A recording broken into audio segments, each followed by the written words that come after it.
Salam hörmətli izləyicilər. Bəlkə səhifəmdə yüzlərcə dəfə demişəm ki, artıq çəkidən əziyyət çəkən insanlar arıqlama çaylarından, arıqlama dərmanlarından istifadə edib xərçəng xəstəliyinə yoluxurlar. Motor neyron xəstəliyinə yoluxurlar. Mialgiya, miasteniya xəstəliyinə yoluxurlar. Yəni elə bir xəstəliyə yoluxurlar ki, əlacı olmur. Əsasən də bağırsaq, mədə sisteminin xərçəngi bunlarda üstünlük təşkil edir. Hörmətli izləyicilər, hörmətli pasiyentlər, əgərləri sizdə Hashimoto varsa, deməli kökəlmə dərmanı necə arıqladacaq? Əgər sizdə tənbəl zub varsa, bunu kökəlmə çayları və ya kökəlmə əleyhinə çaylar və ya kökəlmə əleyhinə dərmanlar necə eləyəcək, düzəldəcək? Kökəlmənin səbəbi, artıq çəkinin səbəbi hipofiz vəzisinin kistası və ya hipofiz vəzisinin bəd və ya xoş xassəli şişidirsə, beyində yaranıb. Bu necə olacaq ki, siz arıqlayacaqsınız? Mütləq əgər hipofizin kistası şişirsə, törəmə oradan uzaqlaşdırılmalıdır. Ondan sonra siz arıqlamalısınız. Əgər tiroid vəzinin problemləridirsə, tiroid vəzinin problemi qaydaya salınmalıdır. Hashimoto'dursa bu qaydaya salınmalıdır. Bunların heç biri deyil.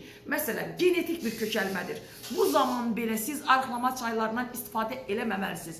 Bax, dönə-dönə deyirəm, arıqlama çayların, arıqlama dərmanların insanlara vermək bu ölümə gedən yoldur.